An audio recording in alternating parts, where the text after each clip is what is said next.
I'm Amanda. And I'm Peyton. And this is Keeping It Real-ish.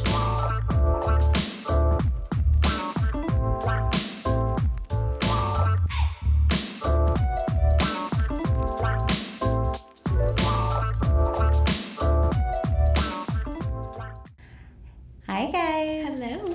Welcome back. Welcome everyone. Pay, how you doing? Doing good. Yeah? Week's been good. Yeah? We've had some shadows come in. A couple new shadows come in from the schools. Mm-hmm. Our interview process is kind of like a 3-step situation, which is really good. It helps us kind of, them get a feel of us, we get a feel of them. Yes. We kind of can talk amongst ourselves and then make decisions moving forward. So when someone shows interest in coming into shadow, we set them up with an initial, 2-hour shadow? Mm-hmm. About 2-hour shadow. Obviously, we do it on a day that at least a couple of the educators are there so that we can all kind of get a feel of them and then they can kind of see how we work. And typically in that first 2-hour shadow, it's literally just to see the flow of the salon.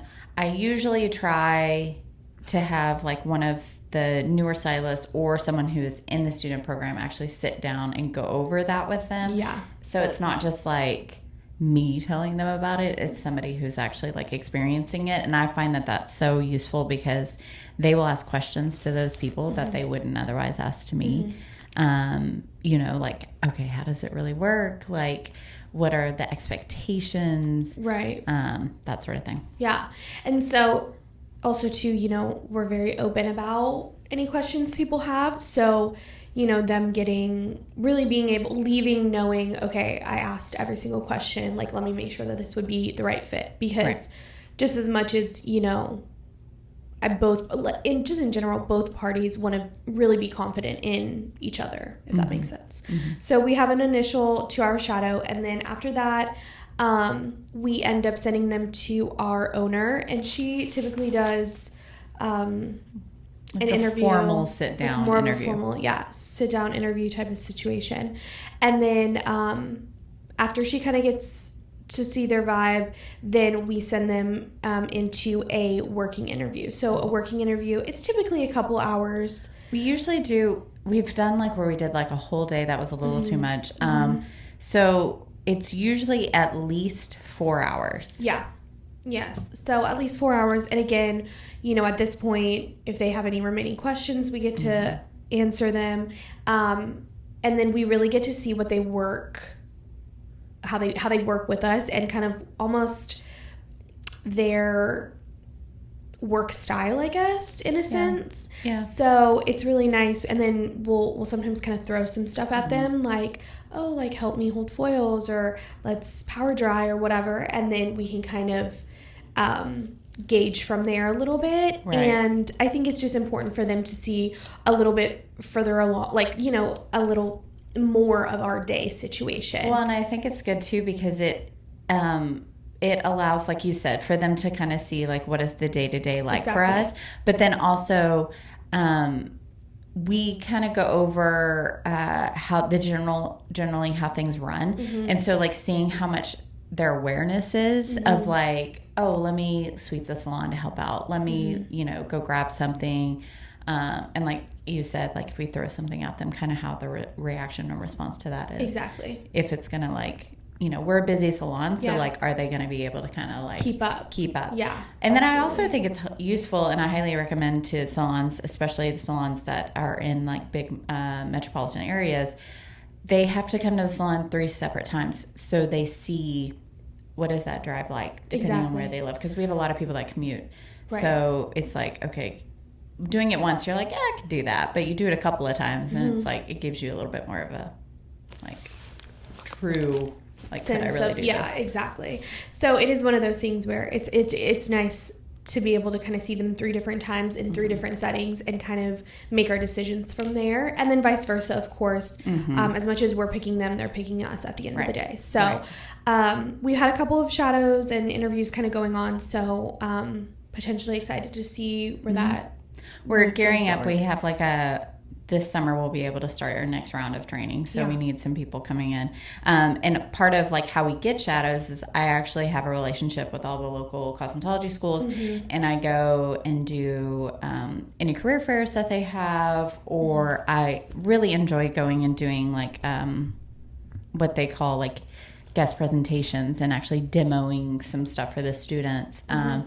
And because that kind of allows me to get in there and help out where I can with students, but then also talk to them about, the industry and encourage them to kind of come into it as a professional, and then just be able to be there and for anything that they might need, or to kind of get back to the industry. Yeah. So. Yeah. I feel like a lot of us who are at the salon have, found out about Click through, the demos and all of that coming into the schools. So it's a great tool, I guess, to kind of get people. Yeah, and I think it helps narrow down like people that actually truly want to come work at a salon like ours, because they have a little bit more of an understanding as opposed to coming in blind. I agree. Yeah. Yeah. Other than that, though, been pretty chill. Been good. Been, obviously our early summer kind of rush has gone, and I think just gearing up. I mean, June and July are typically a little bit more chill. Yeah. So we'll kind of see how things go. Yeah. Okay, so Pay, what do you have for us this week as far as what you're obsessed with? Okay, we can tell. I think this is my third bottle of this. So, really? Yeah, I love it. Okay, so for those who don't know what this is the Cosmic perfume by Kylie Jenner. And it's like the best smelling stuff ever. I get so many compliments on this. They do have the regular Cosmic, and then they have the Cosmic 2.0. I actually like the bottle better of the Cosmic 2.0 because it's like all over chrome, but the smell of the Cosmic one, or regular Cosmic, is like my favorite scented thing I've ever put on. And I like, almost the way people describe it is like, it's actually nothing to me. I'm like, it's nothing like super special in a sense. Like, it almost just smells like a regular, but like something about it lasts a good amount of time, and it's just like, I guess I would say it's not like overly unique, but it just has like the perfect balance between like sweet and not overly sweet, if that makes sense. It's not like punch you in the face floral. Exactly. It's got like enough fresh to it. Yes, exactly. Because I'm not a super floral person, but I'm also not a very like woodsy smelling person. I just want it to be. You're not a musky. Yes. Yeah. To me, like the best way I can describe it is just like, I don't know, fun, flirty, romantic. That's the best way I would describe it. So this one and the other one actually have a slightly different scent? They do. Okay. Yeah. So Cosmic 2.0 smells a little bit more, I would say a little more like vanilla woody versus this one. To me, this one smells a little bit sweeter, which I prefer. Okay. Yeah. But yeah, that's what I'm obsessed with.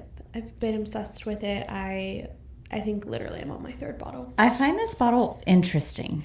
It is a little interesting. Because it looks like maybe it's like ergonomic for your hand. Yeah, I'm sure. Is it supposed to look like a, because it's Cosmic, is it supposed to like look like a... I'm assuming yes. Like a, meteor or something? Yeah. You said the other one was fully chrome. Yeah. 1,000 years ago, I went to a perfume factory in France. Fancy. And so fancy. So fancy. You got to actually like make your own like fragrance. It was actually like super cool. And they taught you like a little bit about fragrances and like the people, like the sniffers they have. They have like, it's like being like a wine person. Like you have to like have like your sinuses tested and like all this like crazy stuff. But the reason I bring it up is because they said that one of like the most common like mistakes in the perfume world is putting fragrances in glass because it can lose its fragrance. I could see that over time. Yeah. And that having more of a opaque bottle is actually better for the longevity of a fragrance. So I don't know if that's why like a lot of fragrances that are glass will be like a darker glass. Yeah, I could see that. but to me, like, this is so thick, I don't feel like it would matter. Yeah. And also, like, I mean, I've had fragrances for years and years that are in glass, and they still keep the scent, but maybe it degrades the longevity of the scent. I could see that too. Anyway, I just thought. I know there's like, I feel like there's people who are like super super into fragrances, and like they know so many like cool facts about it and stuff. But yeah, I'm also not one of those people that's like, oh, that has heavy notes of me either. Vanilla. That's why I'm not saying I'll just literally be like, I like that. Me too. Or yeah, I don't like that. Yeah, exactly. That's about where it That's where goes. I'm at. Me too. I'm not super into like the notes and stuff. And honestly, I'm really even bad with like vanilla like it's just, there's too much for me. I'm just like, it just smells good to me. I just like it. Yeah. Anyways, though, she always has, my lifelong dream is to be invited to one of her like drops for a product, because they always do it so big. And I remember when they did this cosmic drop, it was like the most beautiful like party thing extravaganza I've ever seen. It was like so gorgeous. So I'm like, Kylie, hit me They up. definitely know how to do all the details. They do. For sure. I mean, they're also like just Mad rolling respect in to money. that family. Yeah. I mean, you can't take away what they've Very done. successful. So yeah, that's what I'm obsessed with. Love it. Yes. You do always smell fantastic too. Oh my gosh, thank you. You're welcome. Okay, so for our topic today, we wanted to talk about something that, I don't know, could be controversial in ways. Kind of depends on how you look at it. Yeah. But tipping. So tipping. Let me just say to start, like, I do think tipping in general has gotten a little out of control. Oh, I find meaning that there's places that I'm like, oh, this is tipping now. 100%. Yeah. Yeah. Having said that, I am someone who has been in this industry for 20 plus years, and someone who has created a life and built a lot of what I do on a lot of being tipped. So I don't want to take away from like the importance of that.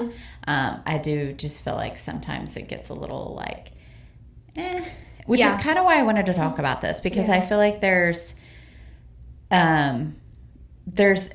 it's like I get every side of it. Like I see the side of people that like really, really rely and like demand on tips, and even hearing it like in the salon when people like get upset about like what a person tips sometimes. I don't know. Let's just get into it. Okay.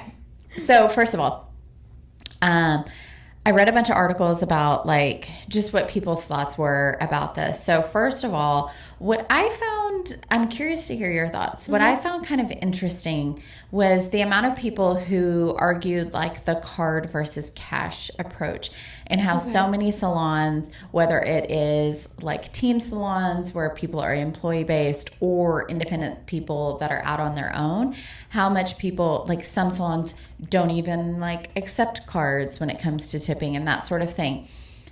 To me, there's like an element of like, that's tacky to me, because it's like, are you saying you don't take cards because you don't want to like properly like claim them? Yeah. Which I get that goes on, but just putting it out there, I don't know, there was an element of that I just felt like was kind of tacky. Like that's not something that ever like comes across my thought process of like, if somebody wants to tip, like, oh, I wish they would rather tip me cash as opposed to card, because everything for the most part, we don't interact with that sort of thing outside of like a style or a client physically handing you cash, which honestly does not happen much. It all goes through our guest service, so everything all goes through our software anyway. Right. So it all goes in and all gets claimed from our side, from the salon side, all of that. So obviously, if a salon doesn't accept card for tipping, then it's not going to. I don't know. I just felt like, why? I don't know why, but like in my head, there's an element that's like, it just comes across kind of like tacky. Yeah. To me. I understand. It's hard because, I mean, I could say myself, I think I maybe get tipped in cash I could confidently say twice a month, like if that, to be honest. I don't often get tipped in cash. I will even maybe a couple times a year, someone's like, oh, can I Zelle you instead? And I'm like, yeah, sure. Like, here's my Zelle. Like, no worries. Whatever. To me, I'm like, whatever's easiest for you. Absolutely. Like, that's how I feel, especially Same. because, I mean, it's just like, even though, yes, it is like, you should, to me, I'm like, I'm so grateful for the tip. If that makes sense. You know what I mean? Like, even though, sure, like, you're a service provider, and I believe you should always tip your service providers. Absolutely. Yes. But I'm still like, whatever's easiest for you, obviously. I think like, that's where it falls for my brain of why I feel like it's like tacky is I never would want like a someone who was a client of mine. I would never want to make them put it on them of like, you have to figure it out to make it convenient for me. That's where I don't like it. It's like, it shouldn't be convenient for me. It should be convenient for them. So if they so choose, absolutely, that's great. Right. But like I don't want to think like they're stressed of like they're coming to their appointment and they're like, oh crap, I got to like run by just to like give me a tip. Yeah. I've got to go by the ATM. I don't know. I just don't like that. It just feels like very out of the way, a lot of work, like whatever. I do agree. I can see obviously the side of people not feeling like it's fair to be taxed on your tips. Yes. I can understand that, especially in kind of like what you're talking about. I will say, you know, I mean, I would confidently say a good amount of our income, or at least my income, would be tips. Like, you know, it's a portion. I would say probably 15 to 20% of my income annually is tips. Yeah. Absolutely. And so, and I know even when you're starting off, it's a good, and it, like, I mean, even to me, I would say now, depending on my commission level, like that I hit, I mean, sometimes it's a good chunk of my check, you know? So, I understand not wanting to be taxed on that, but also to me, I don't understand all of like the taxing it. Like, I don't know what's that. Like, I don't even know what that is. So whatever's easiest for whatever is going on. But I can understand both sides. I can see how it comes off inconvenient. It can kind of come off a little bit tacky. It can kind of come off almost like a little bit like, oh, well, you have to do that. Like, you have to go out of your way. You know, it just feels like a little bit much. But then I also see from a like service provider's point of view, how if that is a good portion of your income or even just a chunk of it, I can understand from that side being like, well, I shouldn't have to be taxed on it. You know, so I think it's so the way I've always been, how I kind of look at it is like, I think it's what drives your motivation behind the chair. I was going to say and that so too. like for me, it's never been what I'm going to be tipped at the end of our service. Me either. In fact, I've had it before where I've had clients that like, I really want them to like use some sort of product at home. And they're like, well, I don't have enough for that if I'm going to like leave a tip. And I would rather you buy the product that I'm recommending, because at the end of the day, like the service I'm providing to you and you being able to kind of continue at home matters more to me than the tip you're going to leave me. But so I think it's like, for me, it's like the motivation behind it of where like, if you're so focused on that, and maybe that's not the case, but that's just how it feels to me when it's like, there is more of kind of this focus on like, you have to tip cash and like all these expectations are put on that. Then it's like, but that shouldn't be, that's at the end of the day, that's not what motivates me whatsoever behind the chair. I agree. It's definitely for me not like a driving factor. I think at the end of the day, I can confidently say 110%. I have genuinely never been doing hair thinking, I wonder what they're going to tip me at the end of this. That's never crossed my mind. Like literally in all of my years, I've never, to me, I'm more so like, I hope they love this. I hope they think it's pretty. I hope they feel good after this. Like, that's all I'm ever really thinking. So, but again, I mean, everybody's different. And maybe for some people, they do genuinely base what they're doing, how they're acting, the experiences, the service they're providing, all of that. Maybe they are, like, depending, you know, all of that on a tip. I don't know. Sure. But I think surely I don't know. I feel like if that is the case, I don't see how you're going to do this long term. Right.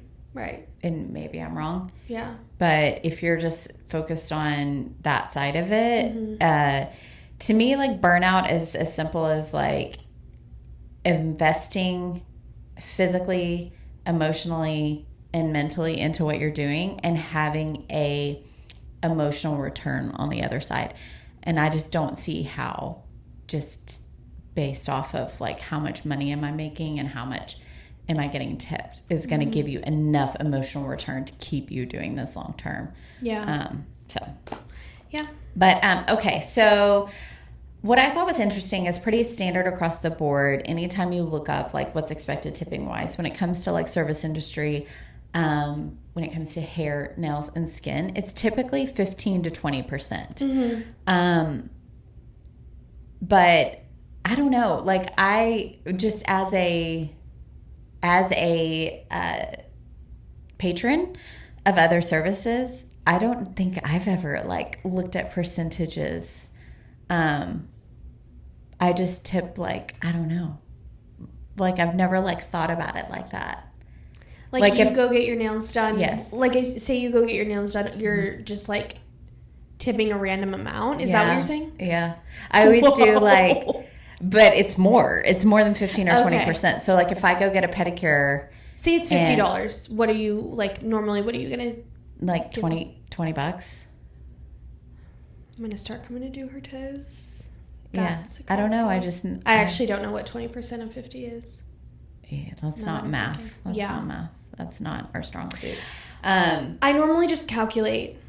But I do think I've been behind the front desk like often enough that I do think most guests, they do, ask, like, what's 20%? Well, but what's nice these days is like, obviously, typically when you like Apple Pay or like pull out your card and you scan it or tap it or whatever it is, it just does the auto of like 15. I think it's like 15, 20, 25. 15, 20, 25. And normally people are picking one of them. I would say even when I like worked guest service for that little bit of time, like normally people would pick one or hand me cash or tell me, oh, like what's 18%, and then I would calculate it for them. But normally they're picking 15, 20, or 25. Like that's just like what they're picking. Which like, I mean, when I go get toes, nails, skin, massage, whatever it is, I will always just do one of them that is already up there because I don't want to calculate it. Psychology behind it of like most people pick the middle. I wouldn't be surprised. Yeah.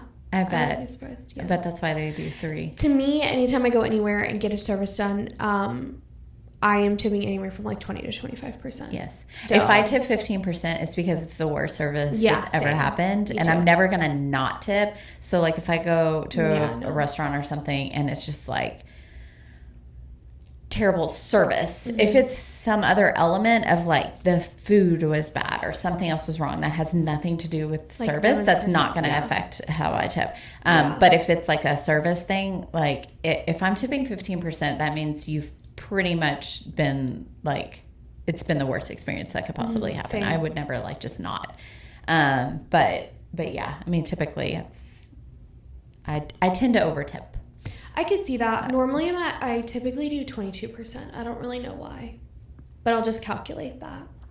I think because it's like we said, like we get tipped. So I think even though we don't base a lot of what we do off of that, we still see the value in like the experience of how that feels on the flip side of like, oh my God, that's like how it's like less like the money in my wallet and more like, oh, they like me. Yeah. It's more like that. Yes. The validation. Yeah, it is. Let's not get to what that means about me. Right. Okay. So then, but it's like it spans different depending on service provider. So I get why it can be so confusing for clients to understand like what's expected. So there's all these different etiquettes out there and trying to navigate like what's appropriate is so hard. So the standard differences in the industry are as follows. So you have independent stylists. So independent stylists are going to be anyone that either works in a salon that may look like a team salon, like they don't have their own individual suite or area, but they are not a W-2 salon. They are a 1099. They pay a rent of some form to be inside of that business. But at the end of the day, they are an independent business within another establishment. So you've got that. And then you also have the people that are independent, as in they are in suites. So they're actually in a salon suite. So those two are different because it's like whatever they have chosen for charging, they're essentially earning 100% of that. Now, they have overhead because they have their costs for their rent, their costs for their product, etc. But at the end of the day, they are technically earning 100% of whatever you're paying cost for the service, right? Right. So then you have employed stylists, which is what Peyton and I are. So we work at a salon. We are employees. We are W-2'd. We get paid a commission. So you have different employed salons. It just kind of depends on where you are. For us, we work off commission. So that means we earn a commission % off of said services. So we don't have overhead in the sense that we don't pay product charge. We don't pay, for guest service to answer phones, et cetera, et cetera. But we do have a standard percentage that goes to the business we work for, and the other percentage goes to us. You have all different breakdowns of how that works in salons as far as how commission rate works. And that differs from business to business. Yeah. There's all different ways of doing it. And then you also have employees that are paid hourly. And they actually just clock in, clock out, and get paid an hourly fee from that salon. So in that way, the services that are paid for go 100% to the salon, and then the salon pays that hourly fee to the stylist. Then you have the owners of salons. So we have a unique situation. Our owner does not do hair. Right. But if you have an owner that is working behind the chair, then they are essentially any services that they are providing behind the chair. Technically, that whole service is going to them because they're not paying themselves commission, you know, but they have all of the overhead of the business. But they also have other employees that work for them that they pay commission to, et cetera, et cetera. Then you have what is called team-based pay. Not as well known in the industry. We have worked with different product lines in the past who are big in this world of team-based pay.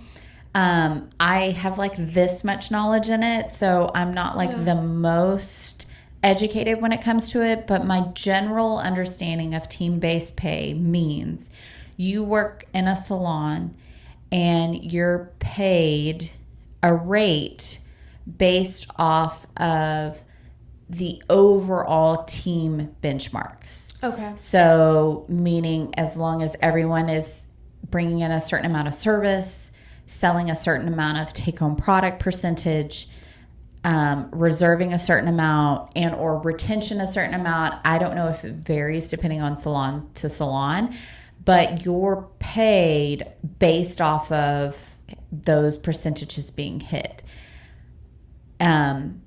My understanding is most of the time, if not all the time, salons that are team-based paid do not accept tips.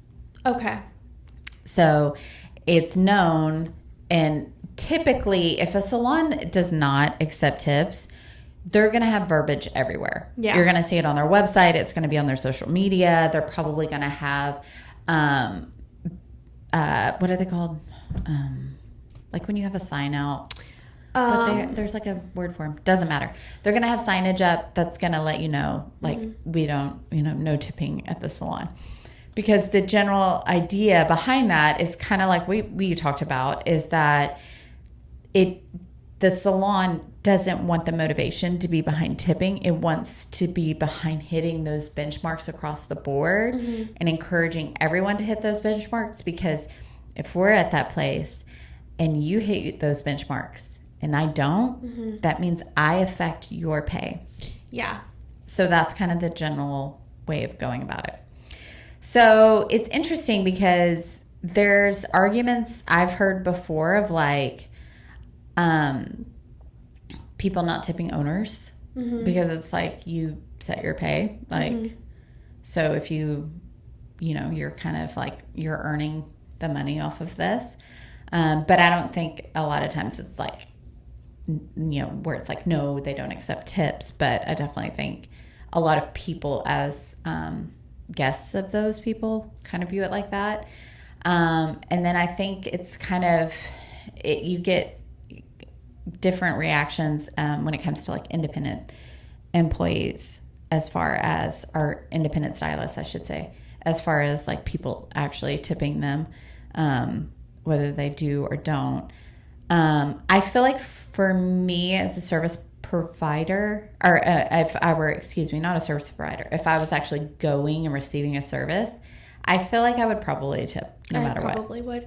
Well, I'm like specifically thinking about like my lash girl. Like she has her own, her and her sister like share a little like sweet thing. It's cute. And I mean, technically she's her own owner. I mean, yeah, her and her sister probably split costs of things in like the little building or whatever it is.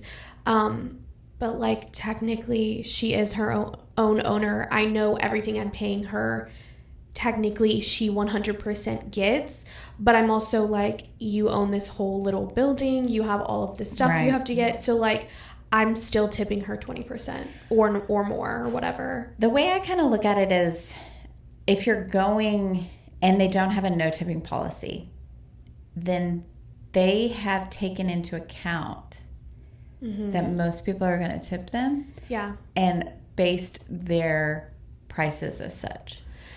I've seen that a lot, how how a lot of people are more so moving in that direction of they're basically raising their prices up 20% to account for them basically giving themselves a 20% tip. And then they're like, oh, but no tipping, like you don't need to tip me because I've already included that into the price. I can see both sides of that. I can see the side of I can actually go to even agree that I think that's a good business move, but I can see how as a client it can feel a little weird. But I don't know. I could see it being a good business move in a certain sense. I think if you have a good relationship with your clients, I could see it being a good business move, but I could also see, especially like if you haven't built that like rapport with people, then I don't know. Here's where I see it when it comes to our industry. Yeah. And I want to hear your thoughts, and you guys let me know like what your thoughts are on this. So to me, if you're a commission-based stylist or you're an hourly stylist, it's like a no-brainer. Like you would tip on top of that. Of course, yeah. If you're an owner, that's kind of up in the air. I feel like you shouldn't expect it, but then if people do, like, great. So really this is only like when it comes to like independent stylists. So I think there's the main factor as far as like tipping and expectation would be, if your services are based, your prices are based off the services you're providing, meaning like your menu is like, whether you're doing just like a single process, or if you're doing like a partial, or you add a haircut or a full, or I'm doing like a full double or whatever. But the breakdown of your prices are, I did this service, this service, this service, this service, they equal these numbers, therefore your total is this. Yeah. To me, like that makes sense of like, then there's potentially a tip on top of that. Where I do think, okay, it makes sense to like just set your price and don't do tipping, is pricing hourly. Because then you're essentially saying, at the end of the year, I want to make X amount of dollars. So if I'm wanting to make, and my demand is such to where I can say, okay, like, and then I think it's easier too for the clients, because it's like, this is I'm blocking a 4-hour service for you. I'm $200 an hour. So it's going to be $800 at the end of the service. And you're providing whatever is needed in that window of time to achieve the look that they're wanting. then it makes sense of like no tipping on top of that because you've already set like that price to where there's so many different variables, because then you're literally just looking at it like time. Yes. But if you're charging per what you're doing, then it's like it's all over the place as far as time. So like that to me makes sense. I could see that. Yeah, I could see that. I don't know. Like, I'm just like thinking about myself, like being a client. I just think I would still, like, we're talking about like all of the details and like the nitty gritty details of it. I think if I'm a client, I'm still thinking to myself, like, I'm still tipping on top of everything. Like, like not knowing like all of this stuff, even like what we're talking about, like with owners and like, like team-based pay, like all that. Like, I'm still thinking in my head, like, they did a service for me. They took time to do it. It looks great. I'm tipping. I will say so I'm old enough that like back in the day when you used to go to the grocery store, you have sackers that like sacked your groceries. And then it was kind of automatic, like, do you need help out to your car? Gotcha. And do you even recall this being a time? It was a time. I mean, I remember like people like... Shout out to my elder millennials and above that can remember this. I remember like people will still like, even if I go to HEB and stuff, like there's like a packer, like they'll... Yes. Yeah, but it was like... They're not taking it out to my car. But they're it like was standard that they would like, do you need help to your car? And if you said yes, then they would help you out to your car. You pop your trunk. They would load up your groceries. And then you would give them a couple bucks tip. Sure. Okay. But then it got to where probably like late 90s, there were a bunch of grocery stores that continued to provide that, but said you can't tip. Like, we're going to pay our employees enough. You don't need to tip them. That's just part of their role. And I'm assuming it came out of like inconsistencies with people doing it.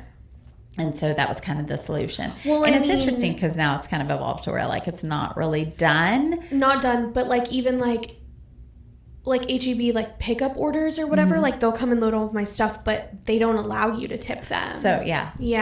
So but I'm with you.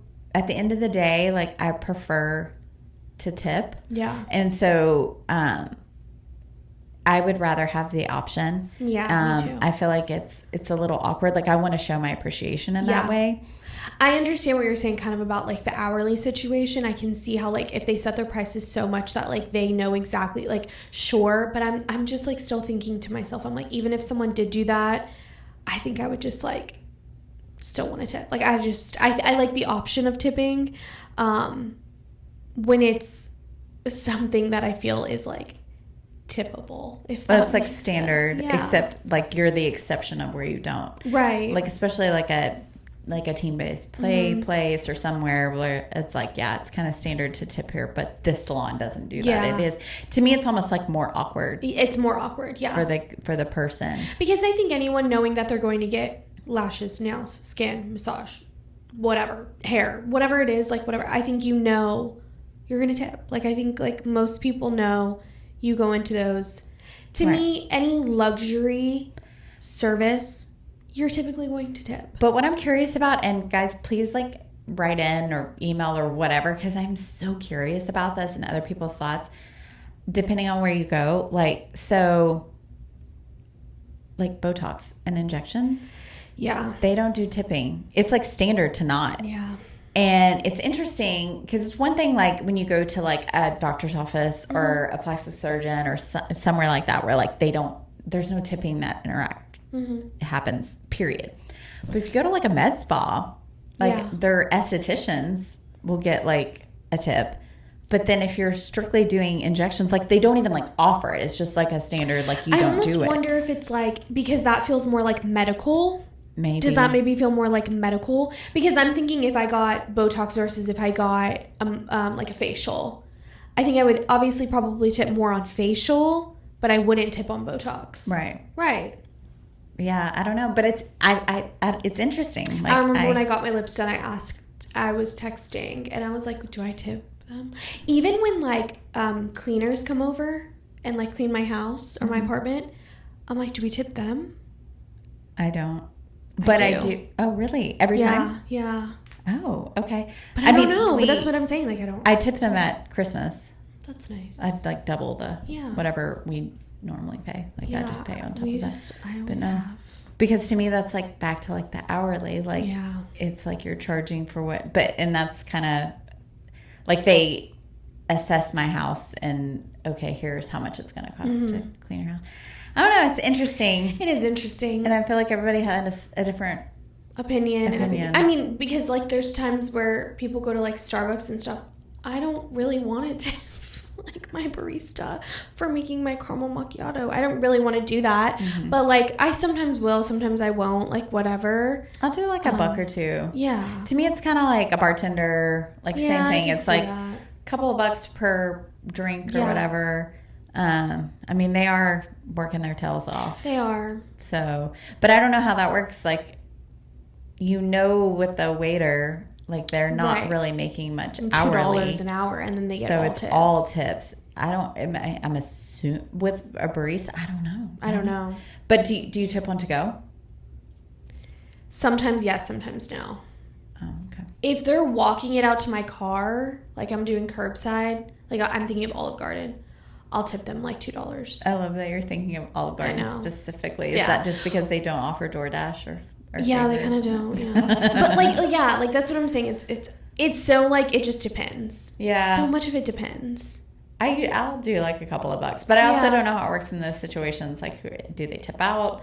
If I'm walking into a place, no, I typically will not. So that's another thing. Lastly, so when it comes to like people that work with assistants and like how you decide what's divvied out, I will say as far as our approach, it just if I'm working with somebody, I will say my clients are pretty great. Like most of the time, they specifically will tip to those people.